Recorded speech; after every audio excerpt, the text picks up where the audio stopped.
अस्सलाम वालेकुम दोस्तों, क्या हाल चाल है? सब ठीक हैं, खैरियत है।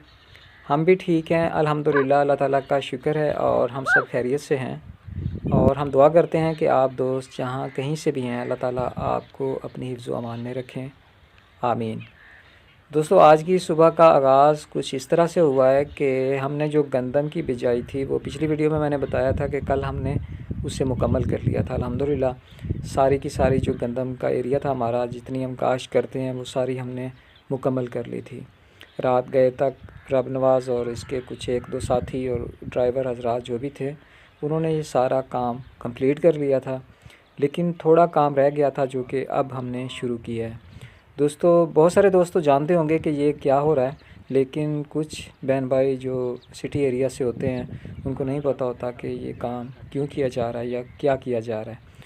तो दोस्तों, होता ये है कि जब हम गंदम की काश्त करते हैं तो एक प्लाट बड़े प्लाट की शक्ल में किया जाता है, उसमें इकट्ठा ही हल चलाया जाता है, उसका जो लेवल है वो इकट्ठा किया जाता है, उसमें जो बीज खाद होता है इकट्ठा डाला जाता है। लेकिन जब इसे बाद में गंदम जब थोड़ी छोटी होती है, पैदा होती है, ज़मीन से निकलती है और उसके बाद पानी लगाना पड़ता है। तो अगर यूं ही प्लाट बहुत बड़ा हो और उसे किसी एक या दो सिरों से पानी लगाया जाए उस खेत में, तो वो उसमें सारे को सारा खेत जो है उसे सैराब करना बहुत मुश्किल होता है। फिर ये होता है कि 1 एकड़ है या आपके पास आधा एकड़ है, तो फ़र्ज़ कर लें कि हमारे पास अगर 1 बीघा है यानी आधा एकड़ है, तो हम उसके कम से कम 4 हिस्से बना लेते हैं। बीच में इसी तरह ये इसे बन्ना कहते हैं, जो हमारी इलाकाई ज़बान में इसे बन्ना वट कहा जाता है। तो इसके इस तरह एक खेत के कुछ पार्ट्स बना लिए जाते हैं, ताकि जब उनमें पानी का अमल, जो पानी लगाने का होता है, आपाशी का जो अमल होता है, जब वो शुरू किया जाए तो वो थोड़े थोड़े जो हिस्से हैं वो जल्दी सैराब हो सकें, उनमें जो पानी है पूरी तरह पूरे एरिया में जो है फैल सके। अगर खेत बहुत बड़ा हो और उसके अंदर इस तरह का बन्ना ना डाला जाए तो वो यकीनन फिर टाइम भी बहुत ज़्यादा लेता है, बहुत ज़्यादा टाइम लेता है सैराब होने में वो खेत। लेकिन इस तरह का अगर उसके पार्ट्स बना लिए जाएँ तो वो फिर बहुत आसानी हो जाती है। तो अब आप जो देख रहे हैं, इसे मकामी ज़बान में ये जो लोहे का फाला और जिसके अंदर लकड़ी का दस्ता है, इसे जंदरा बोलते हैं इस ज़बान में। आपके इलाके में पता नहीं इसे क्या बोलते होंगे। आपके जो इलाके में इसका नाम है कमेंट बॉक्स में ज़रूर बताइएगा। तो इस तरह इसमें एक रस्सा डाल के एक तरफ से इसे ज़मीन में दबाया जाता है और दूसरी तरफ से रस्सी के साथ खींचा जाता है, और जो मुतलका पहले एक लाइन लगा ली जाती है, उस लाइन के ऊपर मिट्टी को बराबर मतलब गिराना होता है, ताकि ये जो वाट बनना जो है ये हमेशा इसकी जो लाइन है वो सीधी रहे। तो ये था जी आज का काम, जो कि 1 घंटा पहले हमने शुरू किया। और इस बीच में मुझे याद आया कि आप दोस्तों के लिए मैं वीडियो बनाता हूँ, ताकि आप भी इस देहात के इस अमल को, इस काम को, जो कि काश्तकारों के लिए बहुत ज़रूरी होता है, आप भी इसे देख सकें, इसे समझ सकें।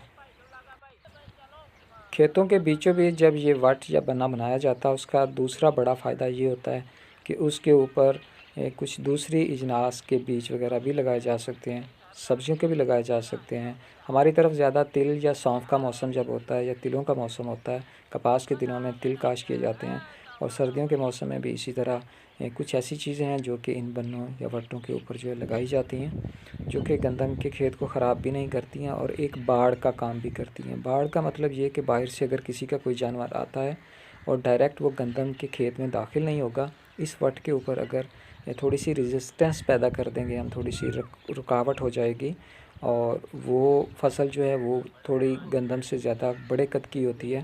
तो इस तरह मतलब कि आप कह लें कि एक जो हिफाजती बंद होता है गंदम के किनारों पे, वो भी बन जाता है। और जब वो फसल जो कि हम अलहदा इन बन्नों या वट्टों के ऊपर लगाते हैं वो पकती है, तो उसका अलहदा से फ़ायदा भी हो जाता है। तो यकीनन जब ये गंदम बड़ी होगी थोड़ी, तो मैं आप दोस्तों को फिर दिखाऊंगा, आप खुद ही समझ सकेंगे कि इन वट्टों के बनाने का मतलब क्या आता है, क्यों ज़रूरी होता है।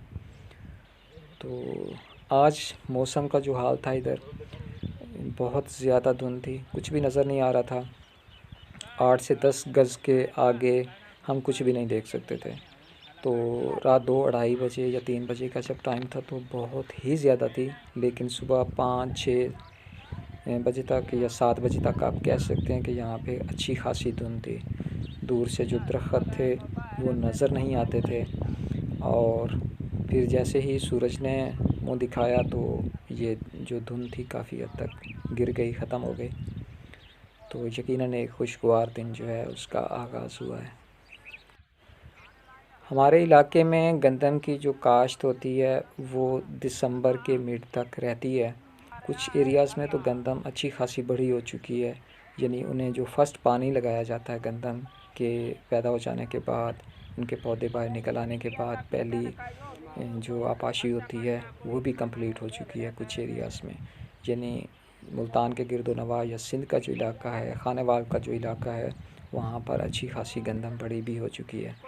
लेकिन हमारा जो महल वक़ू है, इस हिसाब से हमारे इलाके में दिसंबर के मिड तक, यानी आप ये भी कह सकते हैं कि दिसंबर ख़त्म होने तक भी यहाँ पर गंदम की काश्त कर ली जाती है, और वो ज़्यादा लेट भी नहीं होती है। अमूमन जैसे कि पूरे देहात या पूरे इलाके की गंदम तैयार हो जाती है, तो जो हमारी लेट हो जाने वाली गंदम होती है वो भी उसके साथ ही इकट्ठी पकती है।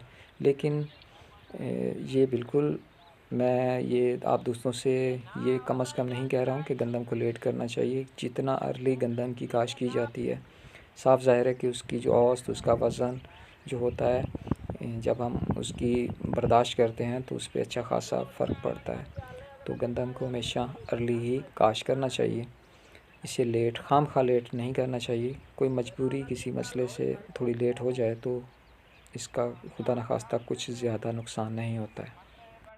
हमारे इलाके में गंदम को अमूमन जो है, अगर रेतला रकबा बहुत ज़्यादा हो तो 4 से 5 दफ़ा पानी लगाना पड़ता है, और अमूमन जो है मैक्सिमम 4 दफ़ा पानी लगाने पर गंदम जो है वो तैयार हो जाती है। तो दोस्तों, यहाँ पे मैं बताना चाहूँ कि हमने जब ये गंदम काश्त की है, इसमें हमने जो DAP खाद होती है वो हमने डाली है, उसके साथ बीज है, और जो नाइट्रो खाद होती है वो हम जो है इसमें इस्तेमाल की है हमने, और आइंदा भी करेंगे। यूरिया खाद जो है उसका जो रिज़ल्ट है वो हमने देखा है कि वो ज़्यादा अच्छा नहीं आ रहा है। उससे कुछ तेले की बीमारियां और इस तरह के सूरत हाल पैदा हुई है हमारे इलाके में, और काफ़ी लोग जो हैं वो यूरिया खाद से हमारे इलाके में बदज़न हो चुके हैं। तो मैं कम से कम यूरिया खाद के ख़िलाफ़ बात नहीं कर रहा हूँ, लेकिन लोगों का जो एक्सपीरियंस है हमारे इलाके में, क्योंकि उनके पास धान की मुंजी की जब फसल रही है तो सबके कमेंट्स यही थे कि यूरिया की खाद इस्तेमाल करने से हमारी फसल जो है उसे पत्ता लपेट, यानी धान की फसल को पत्ता लपेट की बीमारी लगी है। और इसके अलावा जो सबसे बड़ा इशू था वो था तेले की फसल का। तो कोई काश्तकार भाई मेरी वीडियो देख रहे हैं तो आपने ज़रूर अपना जो तजर्बा है, अपना एक्सपीरियंस शेयर करना है। आपने ज़रूर बताना है कि यूरिया खाद इस्तेमाल करने से आपको इस तरह की कोई शिकायत पैदा हुई हैं या नहीं हुई हैं। आपने ज़रूर कमेंट करके बताना है। तो दोस्तों, ये थी आज की छोटी सी वीडियो, एक छोटा सा व्लॉग।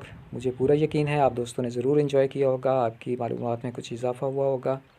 तो अगर आप दोस्त मेरे चैनल पर नए हैं तो मेरे चैनल को सब्सक्राइब कीजिएगा, वीडियो को लाइक, कमेंट और शेयर कीजिएगा। इंशाल्लाह मिलते हैं एक बहुत अच्छी वीडियो में। अपना बहुत ज़्यादा ख्याल रखिएगा। अल्लाह निगहबान।